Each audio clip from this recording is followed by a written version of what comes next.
How do we stop false allegations before they get out of control in a custody battle? This is a question that was written in to a video that I made about stopping false allegations. We need to stop them as soon as they come up. So the moment people start making false allegations, usually it's socially within your circle. A lot of times men just sleep on that, thinking, oh, she's the mother of my kids. It's not a problem and she'll get over it.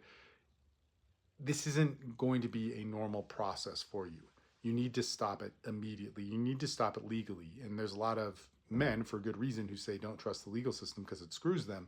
But you need to understand that this is one of the worst ways that it'll screw you, and the way to stop it is legally. So, number one, if you can afford a lawyer, you need to talk to a lawyer and hopefully retain a lawyer, but that lawyer needs to be experienced. This is the most important part in defending false allegations. They're used to protective orders, they're used to getting them dismissed, and they understand the psychology and the roadmaps of the courts with things like protective orders and restraining orders, these types of things.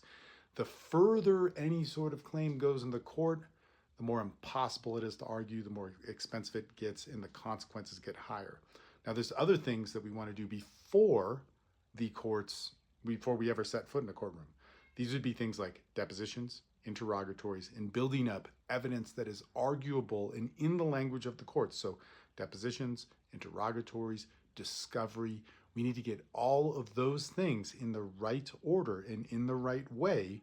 And you can even do these without a lawyer, but I would recommend if you're doing this process and you have false allegations, it's best to talk to an attorney who understands them. If they don't regularly argue these things, don't use them.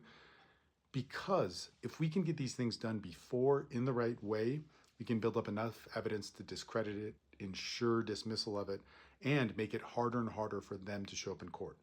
What generally happens is a woman shows up to court, a mom says that the dad's abusive, due process is not followed because you have to err on the side of caution. What happens if we go through the whole judicial system in this and the father, who everybody sees as a dangerous person, kills somebody?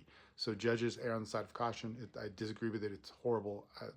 I'm a casualty of this. So many men are casualties of this, but we need to stop it before it starts using the legal process. I hope that helps. I have tons of videos on this in long format. Please check the direct.me/Steve Maeda link to see my groups, my courses. I have the largest community of men that has won high conflict custody battles, that is there to talk to you if you need that help.